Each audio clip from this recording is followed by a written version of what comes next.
الحمد لله الرحمن علم القرآن خلق الإنسان علمه البيان أشهد أن لا إله إلا الله وحده لا شريك له له نصلي ونسجد وإليه نسعى ونحفظ وأشهد أن محمدا عبده ورسوله المخصوص بختم الرسالة والفائز بعلى الكرامة فعليه تنزل القرآن ومن خيره تلقاه أهل الإيمان فصلى الله عليه وسلم كما علم وتعلم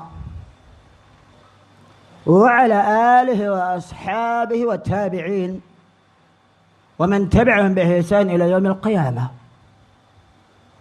أما بعد، ikhwani fi din azanallahu wa iyyakum, sesungguhnya perhatian terhadap Al-Quran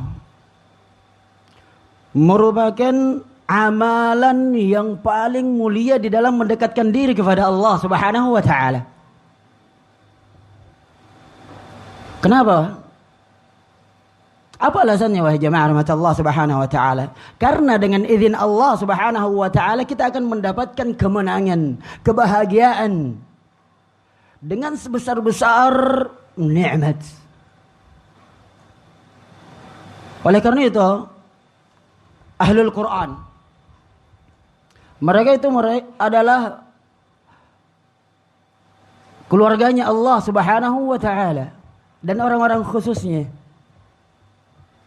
Ahlul Quran mereka itu adalah tamu-tamu Allah Subhanahu wa taala, dan Allah Subhanahu wa taala sama sekali tidak akan menyia-nyiakan pahala ganjaran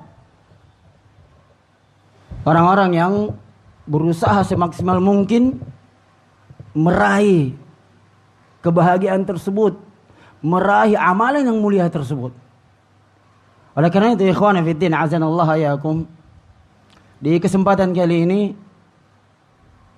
kita akan membahas sesuatu dengan judulnya tentang kemuliaan Al-Quran. Di antaranya jamaah dirahmati Allah tabaraka wa taala, sering kita dengar hadisnya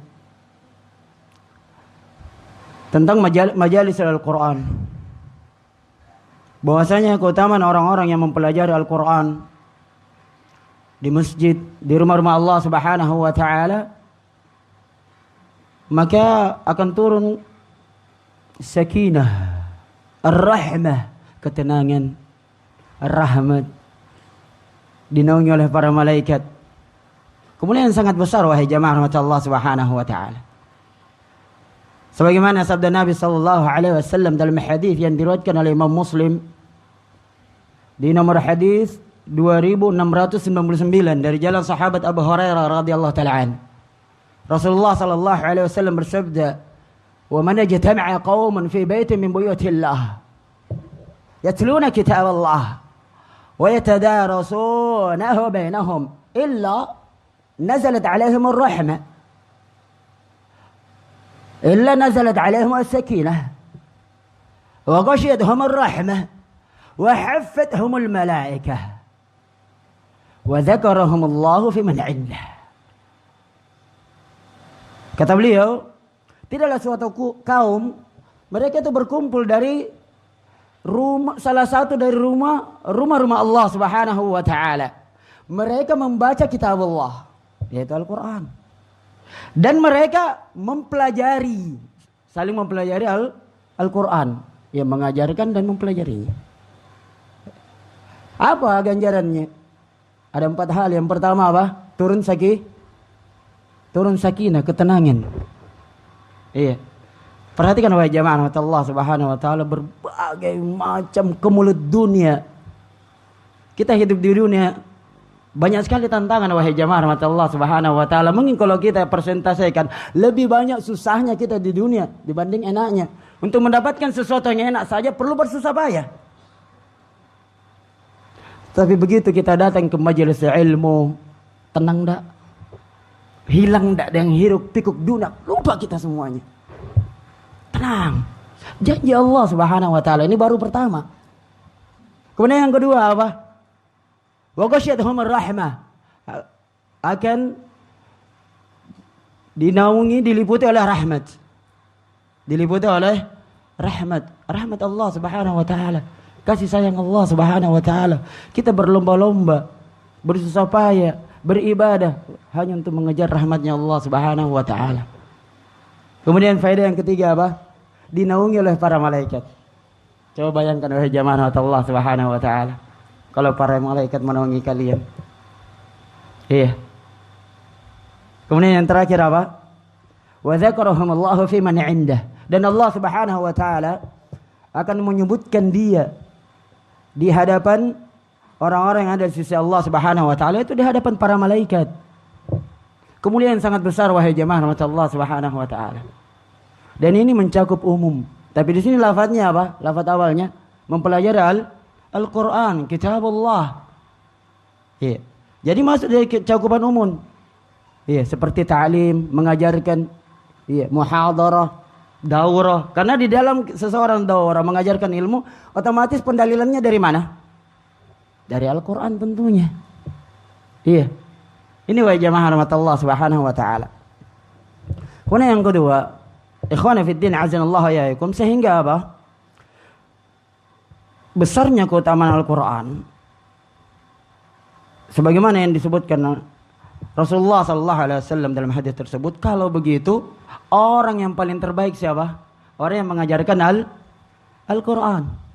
Iya, sering kita dengar dalam hadis yang diriwayatkan oleh Imam Al-Bukhari di nomor hadis 817 dari jalan sahabat Amir bin Wasilah radhiyallahu taala an. Iya. Baik.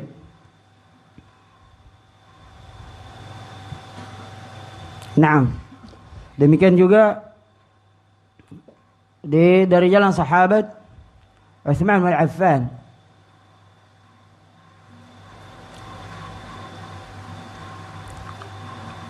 Riwayat Bukhari tadi, maaf, di nomor hadis 4642.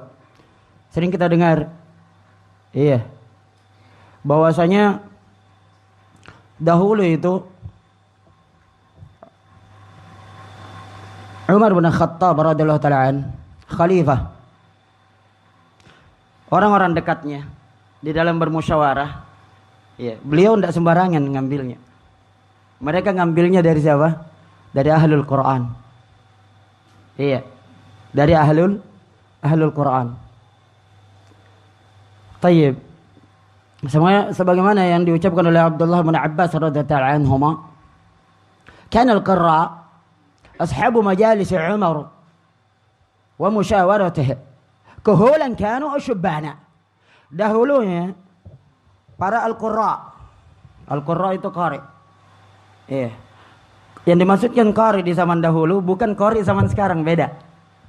Iya. Kalau qari yang zaman sekarang yang bagus bacaannya, iya, yang hafal Quran, la, di zaman dahulu bukan. Iya, al-qurra di zaman dahulu adalah para ulamanya yang mereka membaca Al-Quran, kemudian mempelajarinya secara detail, iya, kepada para ulama as-sahabah yang khusus di bidang Al-Quran. Dia baca tiap ayat, kemudian dijelaskan tentang ayat per ayat terus tafsirnya akan hal tersebut. Nah, ini qurra di zaman dahulu. Bisa dipahami ya jamaah? Sehingga mereka adalah para ulamanya yang mereka bisa mengambil istinbat, pendalilan-pendalilan dari berbagai macam ayat-ayat dari Al-Quran. Iya. Ini qurra di zaman dahulu. Karena jamaah rahmatullah Subhanahu wa taala, ini Umar bin Khattab radhiyallahu taala an, khalifah yang dipimpin apa? Bukan satu negara. Berapa negara? Ada beberapa negara dipimpin oleh khalifah. Iya. Tidak seperti sekarang dari berbagai macam negara-negara Islam, Umar bin Khattab. Jadi banyak sekali yang diurusi. Lihat penasehatnya siapa? Kalau di zaman sekarang mungkin lingkup kecilnya penasihat presiden. Iya. Di dalam mengambil kebijakan, keputusan, dia pasti pertimbangan, tidak ngambil keputusan sendiri. Ngambil ada masalah, ngambil pertimbangan dulu kepada penasihat-penasihatnya. Di zaman dahulu Umar bin Khattab, dari berbagai permasalahan demi permasalahan negara, yang dipakai sebagai penasihat siapa? Al-Qurra. Ahlul Quran, para ulama Al-Quran. Iya. Tayyib. Jadi, dan dipakai untuk bermusyawarah, diskusi, untuk mengambil keputusan. Kuhulan kana usyubbana. Baik itu yang umurnya sudah tua renta, yang senior, yang dewasa, iya, yang tua-tua, dan yang junior, yang anak-anak muda. Intinya apa? Dia qurra, ulama Al-Quran, yang bisa mengambil istimbat di dalam suatu permasalahan. Iya. Ini wahai jamaah rahmat Allah Subhanahu wa taala. Umar bin Khattab. Ini kemuliaan tentang Al-Quran. Ya, kemuliaan Al-Quran, kemuliaan orang-orang yang mengemban amanah Al-Quran dalam dadanya. Bukan hanya sekedar dihafal. Iya.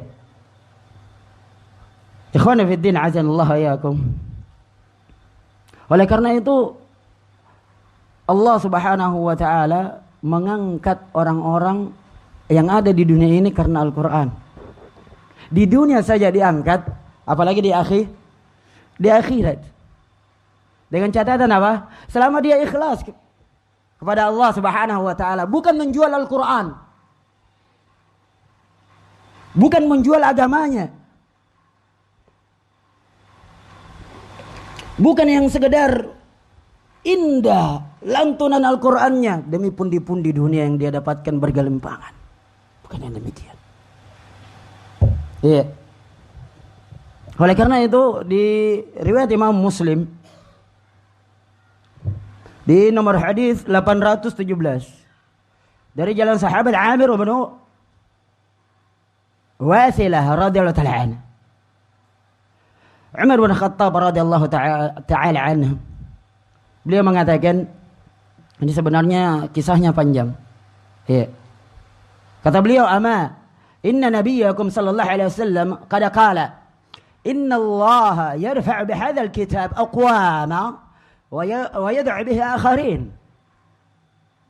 Kata beliau, ketahuilah sesungguhnya Nabi kalian sallallahu alaihi wasallam sungguh dia telah bersabda, sesungguhnya Allah Subhanahu wa taala mengangkat dengan kitab ini, yaitu Al-Quran, iya, sekelompok orang, yaitu kaum, dan akan merendahkan, menjatuhkan orang lain karena Al-Quran tersebut. Apa maksudnya wahai jamaah rahmatullah Subhanahu wa taala? Disebutkan oleh Ibnu Hajar Al-Asqalani. Siapa namanya Ibnu Hajar Al-Asqalani? Angkat tangan. Kita sering dengar Ibnu Hajar. Yang paling dikenal dengan kunyahnya Ibnu Hajar. Siapa namanya? Yallah. Jangan begini. Angkat tangan. Fadal. Arif nafsak. Perkenalkan diri. Dari ma'had mana? Besarkan suaranya. Antar rijal. Laki-laki toh? Yallah. Ayub. هذا المعهد طيب يلا ما اسمه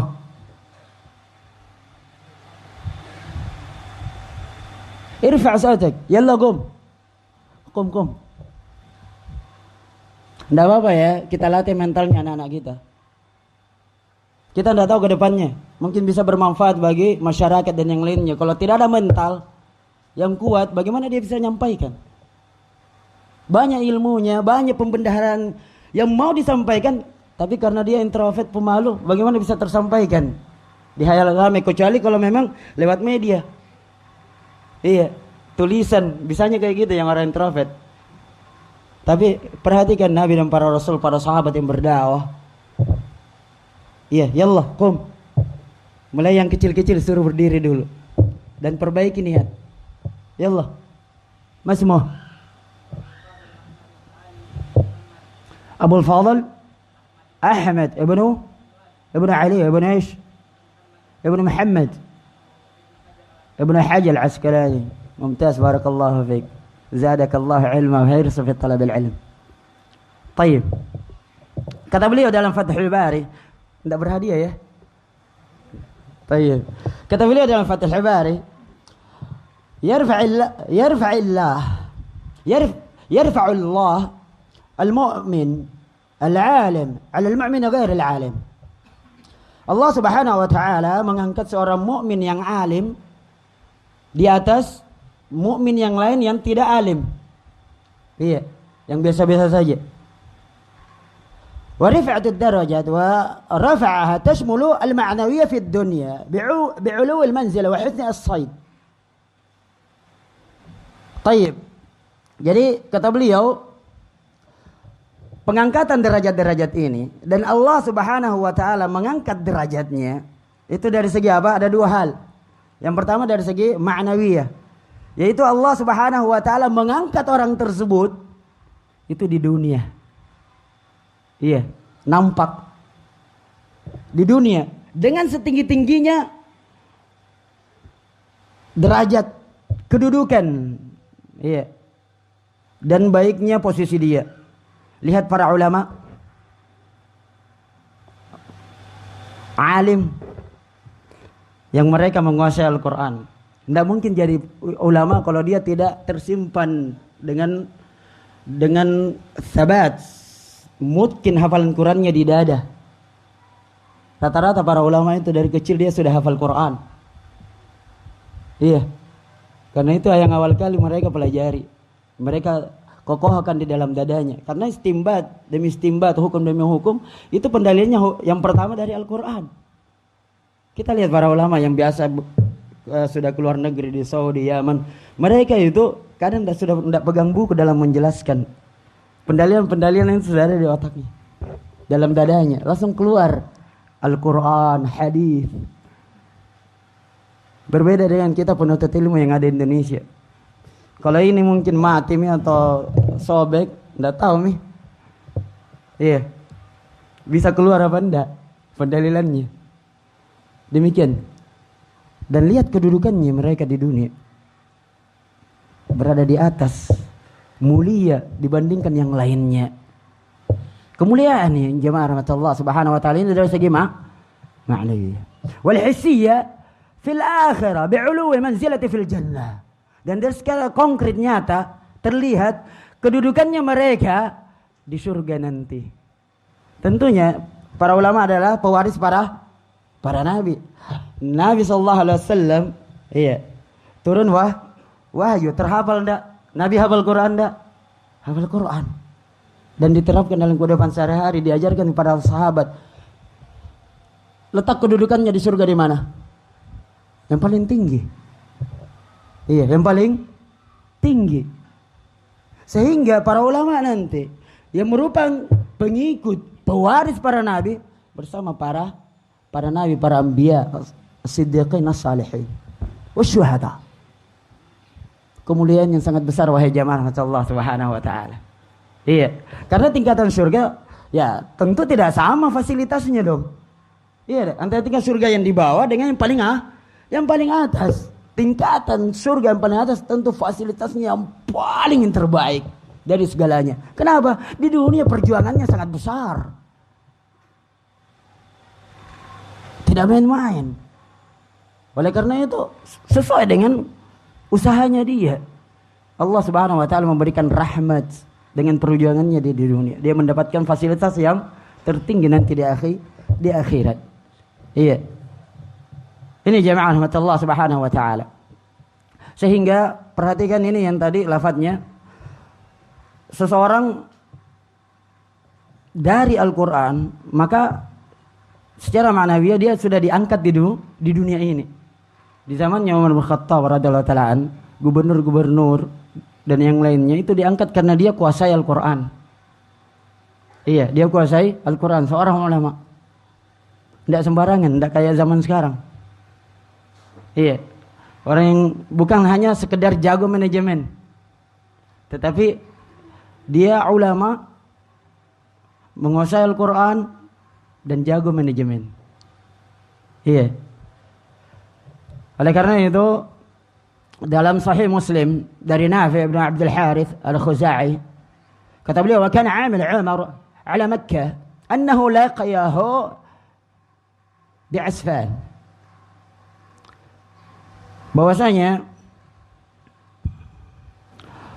pegawainya Umar di Makkah, beliau bertemu di Asfan. Amil. Amil itu kalau di Arab itu biasa pekerja biasa. Iya, apa istilahnya itu? Kalau ada sopir, ada yang pekerja yang membantu, apa namanya itu? Ada bahasa kerennya itu. Hah? Ya semacam itulah. Yang biasa di perusahaan. Tayyib. Ana lupa bahasa kerennya. Tayyib, itu amil. Nah, kemudian Umar bin Khattab radhiyallahu ta'ala anhu bertanya kepada dia, "Man istakhlafat?" "Man istakhlafat?" Faqala, "Istakhlafat ibnu Abza maula lana." Siapa yang memimpin di daerah Makkah? Maka beliau menjawab, yang memimpin adalah Ibnu Abza maula lana. Iya. Maula itu bisa jadi dia mantan budak, bisa jadi apa? Keturunan dari budak. Tayyib. Faqala Umar, istakhlafta al-maula. Kamu dipimpin oleh seorang budak. Iya, budak rendah kan? Dari segi kasta manusia. Ya, walaupun Allah Subhanahu wa taala itu zahirnya tidak melihat hal tersebut, yang dilihat apa? Ketakwaan di sisi Allah Subhanahu wa taala. Bisa jadi budak tersebut lebih mulia. Ya, karena kita tidak tahu ketakwaannya, masalah ketakwaannya itu di mana? Di hati. Bisa jadi orang yang kita anggap rendah, remeh, dia lebih tinggi di sisi Allah Subhanahu wa taala dibandingkan yang biasa ceramah, yang biasa mengajar. Bisa jadi. Karena tidak ada yang tahu masalah hati. Hanya Allah dan dia yang tahu. Iya. Kemudian Umar bertanya kebalik. Seorang budak yang mimpinmu? Faqala, beliau menjawab, "Innahu qara ila kitabillah, alima bil fara'il." Budak tersebut, iya, dia adalah qari Al-Quran. Artinya sini qari bukan pembaca Al-Quran di zaman sekarang ya, yang dijelaskan di awal kali tadi. Iya, qurra, ulamanya Al-Quran.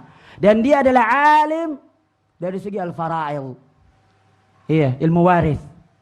Faqala Umar, maka Umar mengatakan tadi yang dibacakan yang tadi, "Ama inna nabiyyakum qad qala inna Allah yarfa'u bihadzal kitab aqwaman wa yad'u lahu akharin wa yad'u bihi akharin."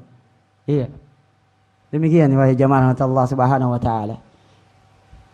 Jadi diangkat oleh Allah Subhanahu wa taala baru di dunia sudah dimuliakan. Diangkat dari segi pimpinan. Iya.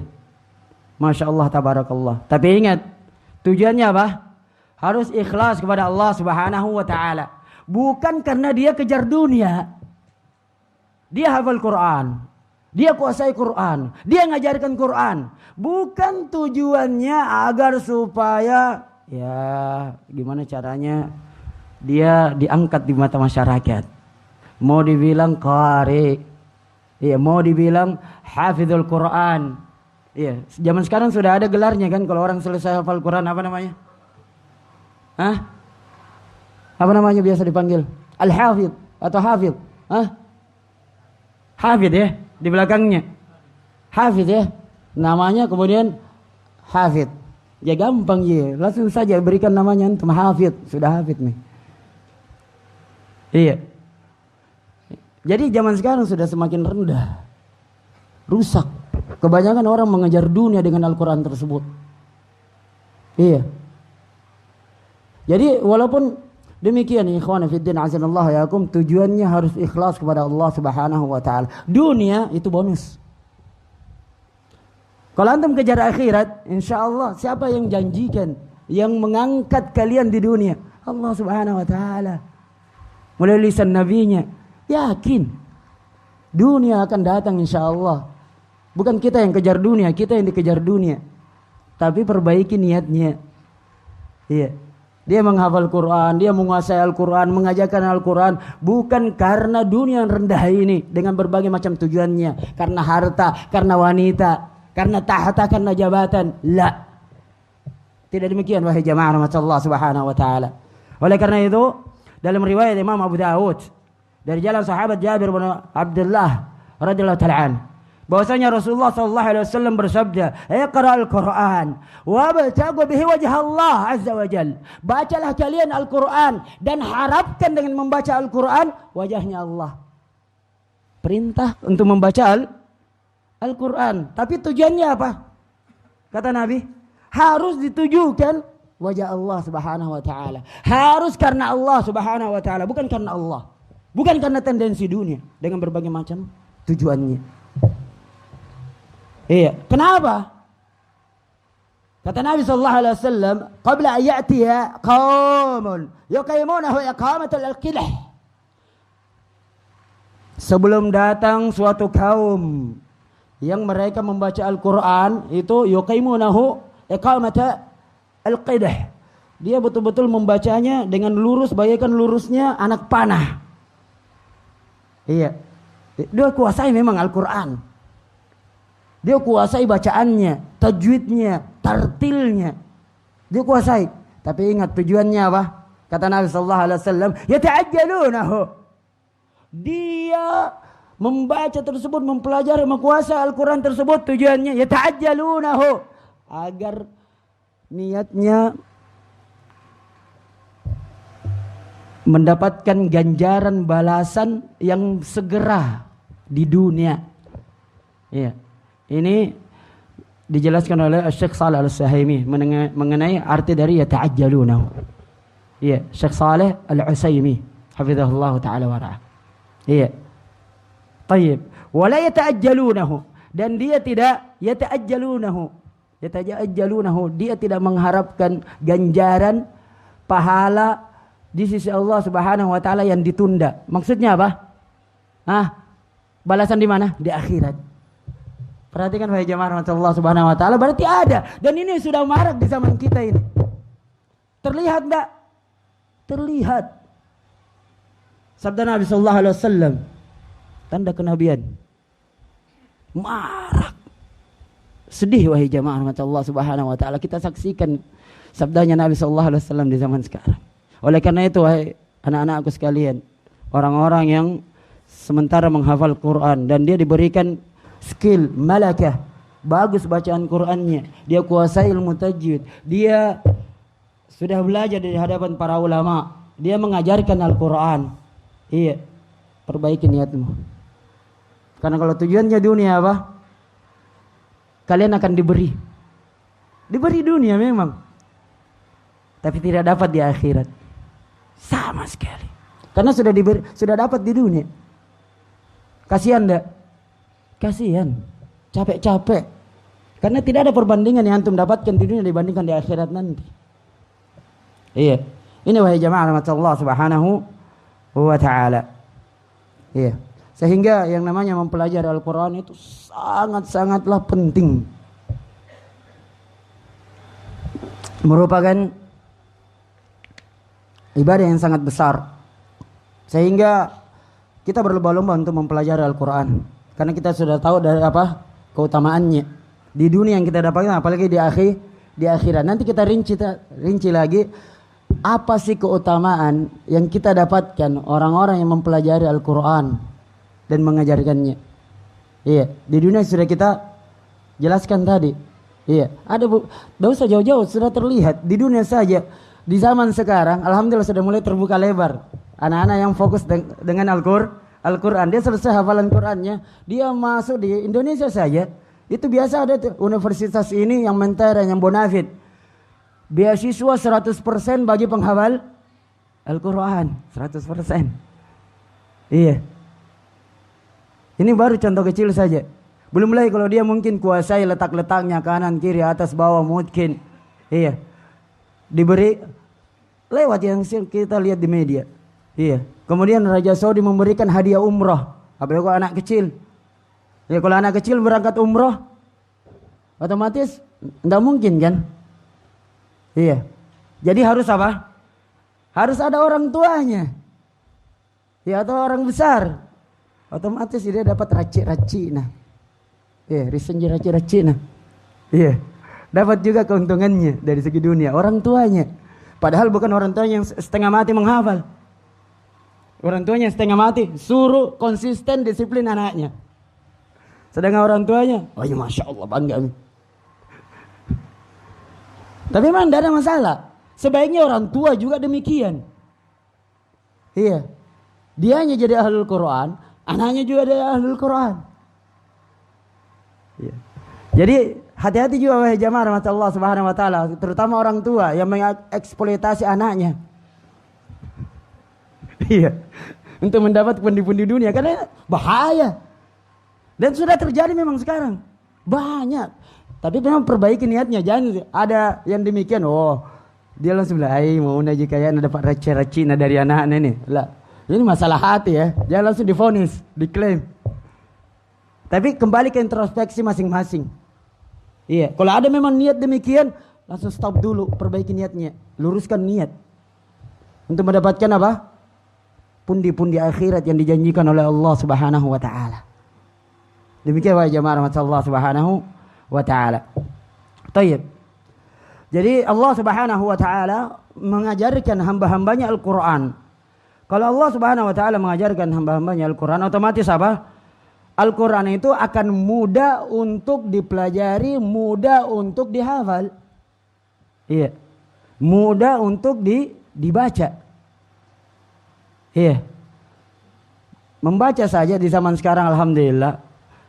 Orang-orang sudah berlomba-lomba bagaimana cara metode membaca Al-Quran yang tercepat.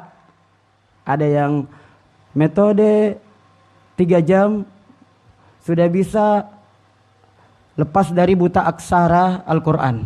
Ada? Ada. Ada metode setengah jam, tapi setelah dikumpul-kumpul setengah jam 1 hari.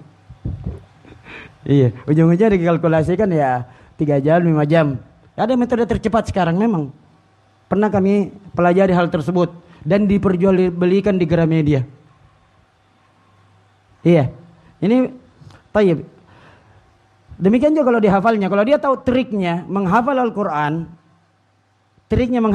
maka itu terdapat percepatan di dalam menghafal Quran. Di zaman sekarang sudah orang hafalan baru ya. Itu ada orang menghafal dalam 30 juz hafalan baru 1 bulan bahkan kurang. Ada triknya memang. Dan memang sudah terbukti dan sudah ribuan orang. Puluhan ribu. Di Indonesia puluhan ribu. Hafalan baru ya, bukan mutkin.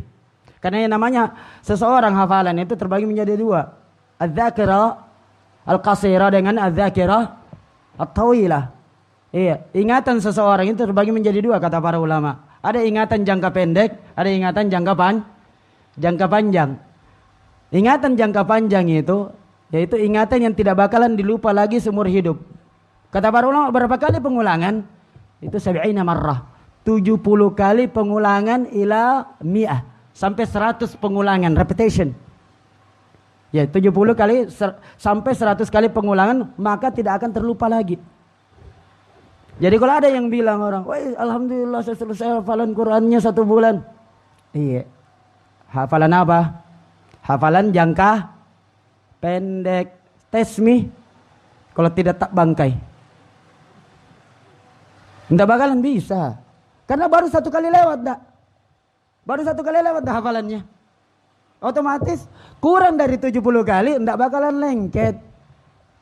Oleh karena itu kalau di Al-Fatihah, kenapa bisa lengket tidak bakalan hilang? Bahkan kalau kita biasa sholat, iya, yang biasa jadi imam atau biasa jadi imam keluarga. Jadi kalau ada uzur di masjid, biasa baca Al-Fatihah pikirannya kemana-mana. Ada salah ada? Tidak ada. Kenapa? Karena memang sudah masuk di hafalan jangka panjang lebih dari 70 kali. Iya, Al-Fatihah dibaca dalam 1 hari berapa kali? Salat wajib saja 17 kali. Iya, 70 bagi 17 berapa hari? Baru salat wajib. Anda sampai sepekan kan? Sudah lewat dari 70 kali. Itu baru Al-Fatihah. Bagaimana dengan Al-Quran? Demikian juga. Harus melewati 70 kali. Bisa enggak dilakukan hal tersebut dalam 1 tahun? Lah. Kalau zaman sekarang yang kami pelajari, dia harus melewati sekitar 2,5 tahun. Iya. Tapi memang perlu dengan perjuangan. Iya. Saya beritahu triknya sekarang. Bagaimana 70 kali? Iya. Setelah dia hafalan baru, Setelah dia menghafal hafalan baru, iya, maka otomatis dia harus hafalan yang sudah mungkin dalam satu juz. Tiap bulan, tiap hari dia harus ulangi. Iya, tiap hari dia harus ulangi. Tayyib. Dikali 2 bulan berapa? Dikali 2 bulan berapa? 60 kali kan? Iya. 60 kali. Ini salah satu ya, salah satu trik. Masih banyak trik yang lain bagaimana bisa mencapai sampai 70 kali ke atas. Sudah 60 kali. Kemudian hafalan yang sudah terhafal yang lain itu kan bosan dalam satu juz. Hafalan juz yang juz 1, juz 2, juz 3 terus tiap hari sampai 30 juz. Iya. Dia ulangi juga satu kali satu hari. Iya. Satu kali satu hari selama 2 bulan. Jadi hari pertama juz 1. Jadi dia harus investasikan dalam satu hari apa? 2 juz. 2 juz hafalan yang terulang selama 2 bulan 60 kali dan 1 juz hafalan yang terus mengalir. Hari ini juz 1, besok juz 2, besok juz 3. Terus menerus per bulan itu. Iya. Jadi totalnya apa? Dalam jangka 2,5 tahun itu dapat 70 kali pengulangan. Susah Ustaz? Tidak. Kalau orang sudah mungkin hafalannya, 1 juz menginvestasikan waktu berapa menit? Qiraat tartil terbagi menjadi 3. Ada qiraat hadar, ada qiraat at-tadwir, ada qiraat tartil.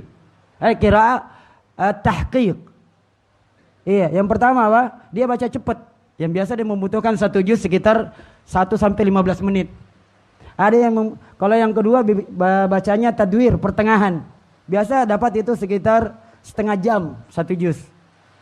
Ya, yang qiraat tahqiq itu rata-rata yang kita bisa lihat kiranya para ulama Al-Qurra zaman sekarang itu sampai 1 juz 40 menit.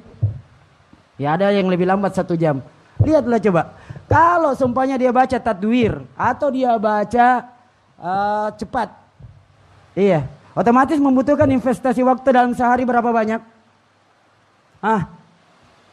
Cuma 1 jam ji. Susah? Tidak. Ini yang dilakukan para di luar negeri. Jadi tidak mengganggu. Yang sudah mungkin hafalan tidak mengganggu. Setelah itu ya udah, dia sudah mungkin selama 2,5 tahun. Tugasnya apa? Tugasnya bagaimana menjaga hal tersebut sampai bertemu dengan Allah Subhanahu wa taala. Investasikan dalam per hari 1 juz. Mengganggu kerjaan? Tidak sama sekali. Baik dia mau jadi ulama, jadi apapun skillnya. Tiap hari sambil nyetir mobil, jalan ke tempat kerjanya, baca 1 juz. Setengah jam ji. Dan kalau dia sudah demikian mungkin, tapi memang harus perjuangan di 2,5 tahun. Ini yang banyak anak-anak kita berguguran. Oleh karena kalau ditanyakan, siapa yang mau hafal Al-Quran 30 juz mungkin? Oh semuanya. Tapi siapa yang berhasil? Hitung jari. Artinya apa? Mau enaknya, tidak mau susahnya. Karena harus perjuangan.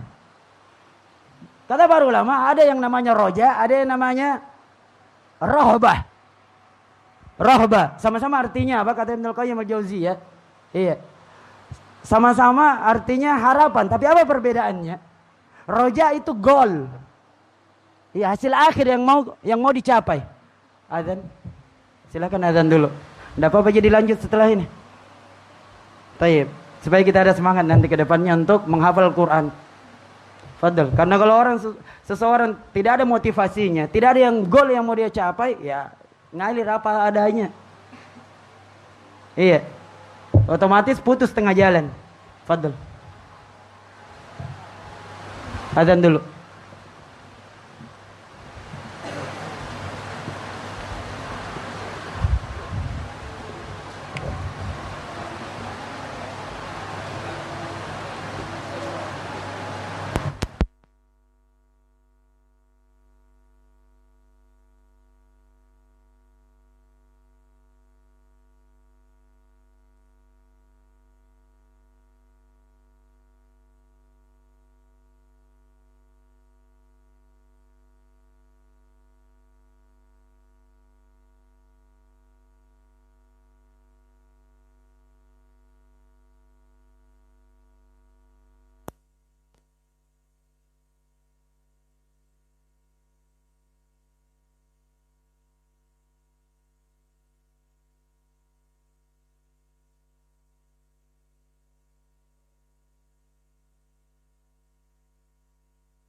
Taib. Ikhwana fi din azanallahu iyyakum. Terus bagaimana solusi kita agar supaya anak kita atau orang yang sekarang menempuh untuk menghafal Al-Quran, bagaimana orang menempuh supaya dia mungkin hafalannya, dia bisa konsisten, istiqomah. Tentu harus ada motivasi, ada goal. Oleh karena itu Ibnu Al-Qayyim tadi beliau menyebutkan perbedaan antara ar-raja dengan ar-rahbah, sama-sama artinya harapan. Ar-raja itu adalah goal, hasil akhir. Iya. Kemudian rahbah itu harapan masuk dalam kategori motivasi, yaitu perjuangannya dia untuk mencapai goalnya. Iya. Seperti makanya itu kita akan jelaskan nanti insyaallah bagaimana caranya. Kita akan memberikan motivasi kepada penghafal Al-Quran, yang orang yang memungkinkan hafalannya, goal dari segi akhirat. Apa saja yang dia mau dapatkan. Iya. Di akhirat nanti, dari perjuangannya dia di dunia. Karena tidak semuanya yang bisa sabar. Jadi kalau saya mau katakan kepada anak kita semua yang mau sekarang baru, mulai sekarang ya, mau mendapatkan kemuliaan tersebut, iya. Apa motivasi kita untuk mendapatkan tujuan kita tersebut? Iya, yang mau berbagai macam janji-janji yang Allah Subhanahu wa taala yang akan kita dapatkan nanti di surga. Iya, itu motivasi akhir. Oleh karena itu kita harus mengetahuinya. Apa yang perlu kita dapatkan sebagai apa? Pemacu. Iya. Sehingga apa? Memerlukan proses ar-rahbah, harapan ini bagian tengahnya. Untuk mendapatkan apa? Janjinya Allah Subhanahu wa taala. Nah, ini namanya apa? Rahbah. Harus memerlukan prosesnya. Prosesnya itu tadi trik. Proses-proses yang ada di dunia. Iya. Masa kalah dengan pengejar dunia? Antum lihat pengejar dunia, kadang kurang tidurnya. Pasti dia mendapatkan sesuatu yang besar, dia bermimpi dulu. Bukan mimpi tidur ya. Bermimpi besar, cita-citanya. Saya mau apa ini? Oh, saya mau ini. Dia bayangkan memang. Setiap bangun tidur, dia langsung itu dulu. Saya mau ini. Semangat lagi, semangat pagi, cari ini. Iya, untuk mewujudkan ini yang untuk pundi-pundi dunia. Saya mau bahagiakan orang tuaku. Saya mau jumlah bisnis seperti ini, mau pengembangan sini. Biasanya orang demikian kurang tidur dak. Kurang tidur. Mau tidur saja di kasur empuk, kepikiran. Itu baru gol dunia yang mau dia dapatkan. Dan gol dunia, iya, roja harapan dunia, ndak bakalan dia dapatkan tanpa ada rahbah, proses. Kalau tidur-tiduran ji, ndak bakalan, atau tanpa ada usaha, ndak bakalan dapat. Demikian juga para pengejar akhirat. Antum mau golnya mendapatkan janjinya Allah khusus bagi penghafal Quran ini, tapi pegang Quran saja malas. Iya. Tidurnya lebih banyak dibanding menghafalnya. Selain Al-Quran dia tahfidz, selain Al-Quran lebih banyak dia berinteraksi selain dari Al-Quran dibandingkan Al-Quran. Bagaimana bisa? Dari segi dunia saja masuk akal? Tenan tamar akal. Iya. Ini dari segi dunia. Demikian perjuangan wahai jamaah Allah Subhanahu wa taala. Tayyib. Sehingga Al-Quran tersebut itu kalau mau mencapai hal tersebut Allah Subhanahu wa taala mudahkan untuk membacanya, mudahkan untuk menghafalnya. Janji Allah Subhanahu wa taala. Disebutkan iya. Di dalam firman Allah Subhanahu wa taala, Ar-Rahman 'allama Al-Quran. Ar-Rahman, Allah yang Maha Pengasih, 'allama Al-Quran. Allah mengajarkan Al-Quran. Iya. Ibnu Katsir rahimahullahu taala menyebutkan di dalam tafsir Ibnu Katsir jilid 7 halaman 489. Iya, kata beliau mengenai tafsir ayat ini, kata beliau, "Anzalallahu 'ala 'ibadihi al-Qur'an wa yassarahu hifdzahu wa fahmahu 'ala man rahimah." Allah Subhanahu wa taala menurunkan Al-Qur'an terhadap hamba-hambanya. Ini yang pertama. Kalau begitu, yang kedua apa? Allah Subhanahu wa taala memudahkan untuk menghafalnya. Al-Quran mudah dihafal enggak? Mudah kalau yang tahu triknya. Iya, kadang-kadang orang tua, kenapa Ustaz baru ku hafal sini, hilang nih besok. Kadang putus asa nih. Stoa mak kodong. Iya. Mami dia apa? Ndak bisa kayaknya 30 juz. Minimal dibalik 3 juz paling banter-banter. 03 juz. Banter-banternya. Karena toa mak. Iya. Susah yang namanya umur 40 tahun ke atas itu masa-masa yang kuat pemahamannya, hafalannya lemah. Pakai pendalilan seperti itu. Anak-anak yang kecil sampai umur dewasa itu hafalannya kuat, memahami lemah. Saya di bagian umur berapa nih? 40 ke atas. Susah kayaknya menghafal. Lah ya ikhwan. Iya, kalau tahu triknya insya Allah bisa. Al-Quran turun itu berapa tahun? Al-Quran turun berapa tahun? Makkah sama Madinah totalnya 23 tahun. Iya. Nabi ketika itu umur berapa? 40 kan terima wahyu sampai selesai khatam. Lengkap wahyu 63. Iya.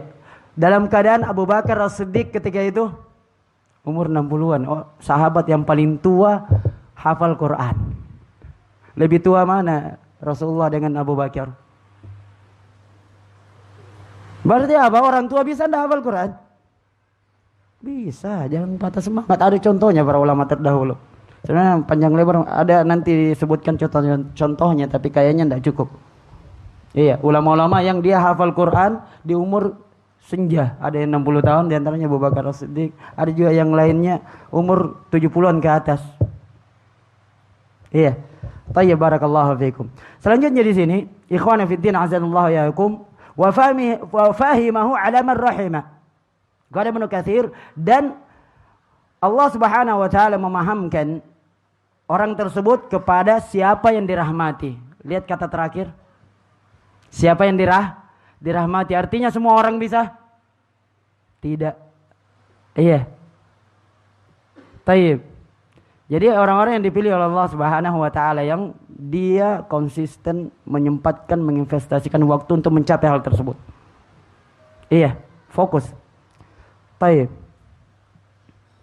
Jadi mudah untuk dihafal dan mudah untuk memahami. Kita banyak ketahui bahwa bahkan anak-anak yang dia berkebutuhan khusus, dia cerdas dalam satu sisi. Iya. Mungkin kalau kita lihat kayaknya tidak bisa menghafal. Ada yang dia bisa menghafal Quran sampai letak-letaknya. Padahal apa? Di mata kita menghafal saja bahasa kasarnya apa, cacat kan. Iya. Dari segi otak. Tapi Masya Allah, begitu rupanya dia diberikan kelebihan Allah Subhanahu wa taala, kelebihannya di situ, bisa menguasai mendengar menghafal Al-Qur'an dalam waktu singkat dan mungkin dia tahu letak-letaknya. Iya. Itu artinya apa? Orang yang demikian saja mudah untuk menghafal, apalagi yang lainnya. Bagaimana kita yang sehat-sehat? Kok yang sehat-sehat, yang normal tidak bisa? Masalahnya apa? Tidak fokus. Lebih banyak fokusnya ke yang lain dibanding hal tersebut. Sisa menginvestasikan waktu saja. Iya. Tayyib. Kuna ikhwan fi din azanallahu iyyakum.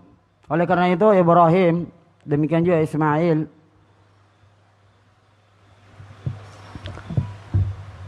alaihimassalam, berdoa agar supaya Allah Subhanahu wa taala mengutus seorang nabi yang dia membaca Al-Qur'an, membaca kitabullah dan mengajarkannya. Sebagaimana firman Allah Subhanahu wa taala, "Rabbana wa ba'ats fihim rasulan minhum yatlu 'alaihim ayatika wa yu'allimuhumul kitaba wal hikmah." Surat apa ini? Surat apa ini? Ini doanya. Angkat tangan siapa yang tahu? Malu-malu atau tidak tahu? Mentalnya dilatih nak? Ana ulangi. Iya. Rabbana wa ba'ats fihim rasulan minhum yatlu 'alaihim ayatika wa yu'allimuhumul kitaba wal hikmah.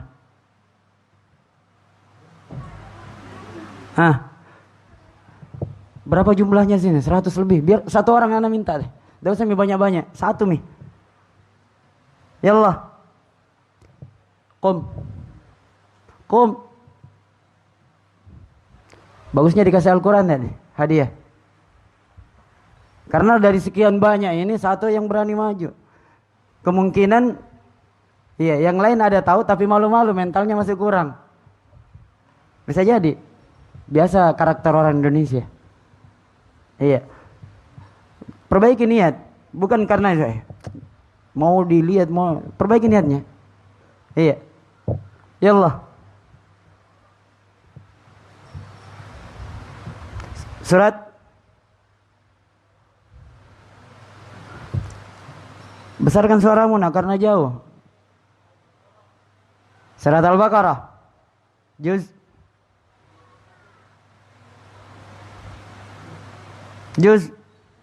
jangan ditanya temennya. Bisa tonjak itu. Juz 1. Kanan atau kiri?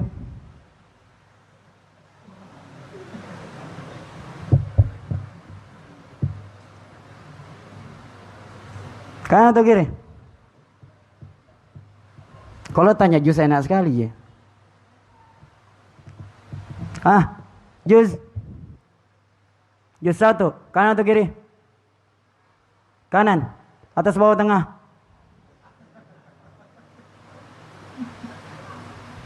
Tengah. Ingat ya cara membagi Al-Quran. Satu cetakan Madinah, satu halaman itu ada 15 baris. Jadi dibagi 3. Kalau 5 baris pertama atas, 5 baris berikutnya tengah, 5 baris terakhir bawah. Jadi harus kuasai letaknya.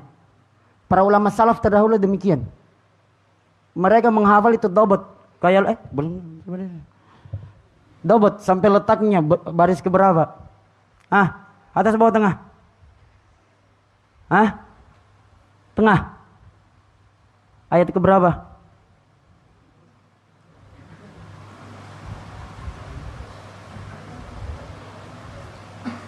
Kalau anda tahu ayat halaman berapa? Paling gampang. Halaman 20 Mumtaz. Berarti dia sebelah kanan atau kiri? Sebelah kanan. Sebelah kanan. Bagus kalau salah ini tidak dapat Al-Quran. Rumusnya, kalau dia genap cetakan Madinah, berarti dia sebelah kiri. Kalau ganjil, dia sebelah kanan. Halaman berapa tadi? Berarti sebelah. Bocor ke. Sebelah kiri. Sebelah kiri. Mumtaz. Ya, Al-Baqarah ayat 129. Di juz 1 sebelah kiri, bagian atas menuju tengah. Iya, dia di baris ke 4, 5, 6. Iya. 4, 5, 6. Berarti baris atas ke menuju tengah. Barakallahu fiikum. Halaman 20 berarti sebelah kiri. Allah Subhanahu wa taala berfirman di situ doanya Nabi Ibrahim dengan Nabi Ismail anaknya. Rabbana wab'ats fihim rasulan minhum yatlu 'alaihim ayatika wa yu'allimuhumul kitaba wal hikmata wa yuzakkihim innaka antal azizul hakim. Ya Tuhan kami, ya Rabb kami, utuslah untuk mereka seorang rasul dari kalangan mereka yang akan membacakan kepada mereka ayat-ayat Engkau. Yaitu apa? Al-Quran. Itu yang pertama. Yang kedua apa? Dan mengajarkan kepada mereka Alkitab. Al-Quran dan Al-Hikmah. Al-Hikmah di sini apa? Sunnah. Serta mensucikan mereka. Sesungguhnya Engkaulah yang maha kuasa lagi maha bijaksana. Iya. Sehingga dikabulkan oleh Allah Subhanahu wa taala, yaitu Nabi sallallahu alaihi wasallam. Iya. Nabi membacakan Al-Quran, dapat wahyu membacakan Al-Quran dan mengajarkan kepada para sahabat. Iya, dan mensucikan mereka. Dan terus menerus sampai hari kiamat. Kita rasakan sekarang? Iya, kita rasakan sekarang efeknya. Iya. Barakallahu fiikum. Sehingga jamaah rahmatullah subhanahu wa ta'ala, sebaik-baik seseorang itu adalah yang mengajarkan Al-Quran. Sering kita dengar. Iya, dalam hadis yang diriwayatkan oleh Imam Al-Bukhari di nomor hadis 5027 dari jalan sahabat Utsman bin Affan radhiyallahu ta'ala an. Rasulullah sallallahu alaihi wasallam bersabda, "Khairukum man ta'allama al-Qur'an wa 'allamah." Sebaik-baik kalian adalah yang mempelajari Al-Qur'an dan mengajarkan, kayak Nabi tadi. Ia dapat wahyu, membacakan Al-Qur'an dan mengajarkan. Tujuan akhirnya apa? Agar mensucikan diri, kembali kepada Allah Subhanahu wa taala, melakukan ketaatan kepada Allah Subhanahu wa taala, menjauhi maksiat. Demikian tujuannya. Iya, barakallahu fiikum. Naam, sehingga seseorang yang mempelajari Al-Qur'an banyak sekali manfaatnya. Jam berapa sekarang? Jam 8. Taib, sampai jam 8 saja ya? Atau lanjut sampai setengah 9? Kita lihat kesanggupannya. Kalau tidak sanggup cukup sampai sini. Nanti di pertemuan selanjutnya tentang masalah Al-Quran. Tapi memang tanggung belum kita dapat motivasinya. Iya, tapi bagus juga supaya penasaran. Nanti datang. Iya, barakallahu fiikum. Jadi di antaranya disebutkan, dikumpulkan berbagai macam keutamaan mempelajari Al-Quran oleh Syekh Al-Mujaddid Muhammad bin Abdul Wahhab rahmatullahi alaihi wa askanahu fasiha jannatihi, di dalam kitab beliau tentang bab fadailul tilawati Al-Quran wa ta'allumihi wa ta'alimihi, ya, keutamaan membaca Al-Quran, mengajarkannya dan mempelajarinya. Iya. Tayyib. Beliau sebutkan ada beberapa ayat, kita langsung ringkas saja ambil beberapa, yaitu firman Allah Subhanahu wa taala dalam surah Ali Imran ayat 79. Iya, bahwasanya orang yang menguasai Al-Qur'an maka dia akan menjadi ulama rabbaniyin. Yang bukan sekedar menghafal, akan menjadi ulama rabbaniyin. Iya. Firman Allah Subhanahu wa taala, "Ma kana li basharin an yu'tiyahu Allahu al-kitaba wal hukma wan nubuwah, thumma yaqulu lin-nas kunu 'ibadan li min dunillah, walakin kunu rabbaniyin bima kuntum tu'allimuna al-kitaba wa bima kuntum tadrusun." Iya. Allah Subhanahu wa taala berfirman yang artinya tidaklah pantas bagi seseorang manusia yang Allah Subhanahu wa taala berikan, amanahkan kepada dia kitabullah, yaitu Al-Quran, dan hikmah serta kenabian, nubuwah. Tsumma yaqulu lin-nas kunu ibadallahi min dunillah. Kemudian orang yang diembankan kitab tersebut, dia mengatakan kepada manusia, jadilah kalian hamba-hamba saya selain daripada Allah Subhanahu wa taala, mau disembah. Tidak pantas demikian. Iya. Walakin kunu rabbaniyin. Ini syahidnya untuk pembahasan kita. Akan tetapi jadilah rabbaniyin. Apa itu rabbaniyin? Iya. Sekarang kita dengar apa? Ulama rabbaniyin. Taib.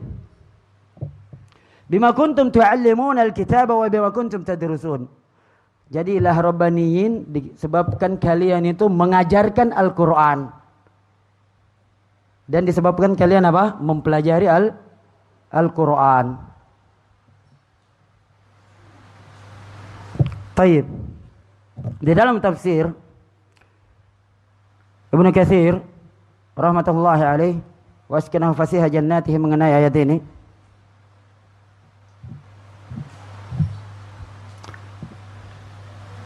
taib, mana tadi la ilaha illallah Muhammadur Rasulullah. Naam. Beliau menyebutkan ayat ini, tapi sebelum kita masuk, ini surat apa? Yang tadi. Berdiri lagi. Jadi Al-Qur'annya insyaallah tadi baru setengah Al-Qur'an. Sekarang kalau dapat lagi jadinya satu. Yallah, qum. Arif nafsak. Siapa namanya? Qum. Siapa namanya? Hah? Ahmad. Rahmat. Rahimakallah. Ya Allah, surat apa tadi? Juz berapa? Kasih lengkap kayak tadi jawabannya. Surat juz berapa?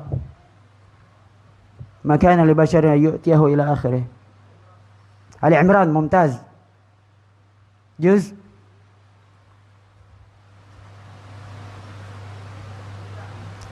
Juz 3. Hah? Juz 3.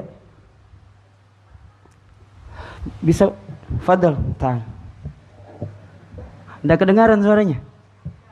Juz 3. Mumtaz. Terus selesaikan, masa anak yang tanya satu-satu. Selesaikan langsung kayak tadi.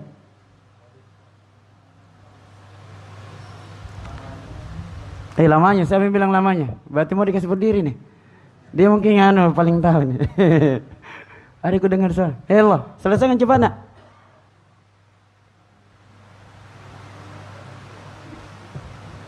Cepat kena waktu. Stay ngaji itu. Hah? Menyerami? Ana bocorkan surah Ali Imran ayat 79. Halaman 60. Gampang itu. Lanjut Mi. Berarti kanan atau kiri? Langsung kiri. Mudahnya insyaallah. Sebelah kiri. Atas bawah tengah. Fadl. Bawah yakin ya? Tayyib. Ada yang lain? Kalau saya bilang ada yang lain berarti ditahu Mi jawabannya. Di bagian atas. Bagian atas. Mumtaz, bagian atas menuju tengah. Iya, dia di baris keempat, 5, 6, 7. Iya, atas menuju tengah. Barakallahu fiikum. Jadi sampingnya yang dapat baris setengah-setengah. Barakallahu fiikum. Nah, di situ disebutkan ikhwan fiddin azzanallahu yakum. Siapa itu ulama rabbaniyin? Kata Ibnu Katsir, "Walakin kunu rabbaniyin bima kuntum ta'allimuna al-kitab wa bima kuntum tadrusun." Kata beliau, kunu rabbaniyin. Qala Ibnu Abbas wa Barazin wa ghairu wahid, hukama, ulama. Rabbaniyin adalah ahli hikmah.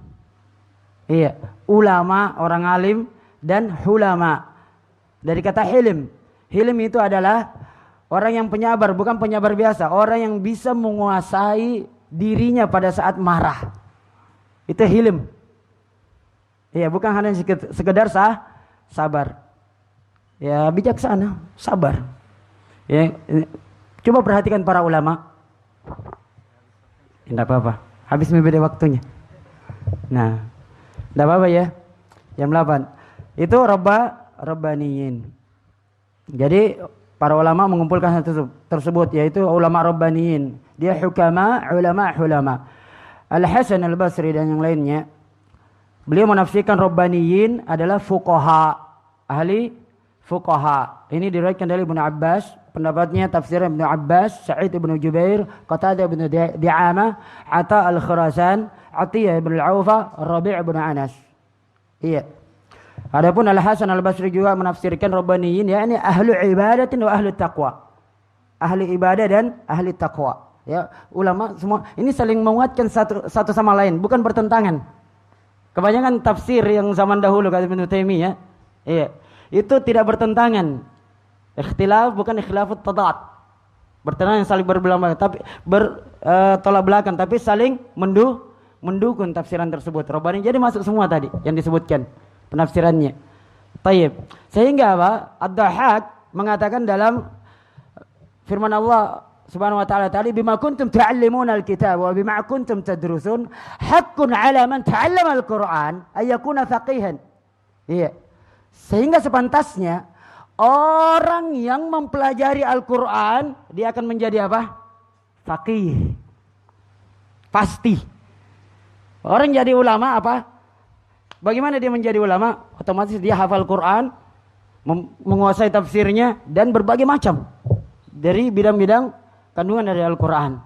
dari segi fikihnya istinbat yang bisa diambil. Iya. Tayyib. Ini jamaah rahmatullah subhanahu wa ta'ala. Kita cukupkan ya. Sampai sini karena panjang sekali nih. Pertemuan di daurah selanjutnya. Iya. Supaya ada motivasi. Bisa sabar untuk mencapai 30 juz, banyak sekali keutamaannya. Terutama juga dapat raci-racinya orang tuanya. Bukan saja di dunia, di akhirat juga dapat. Iya. Barakallahu fiikum. Lebih dan kurangnya mohon dimaafkan. Naktabi bihadzal qadar. Subhanakallahumma bihamdik asyhadu an la ilaha illa ants astaghfiruka wa atubu ilaik. Walhamdulillahirabbil alamin. Assalamualaikum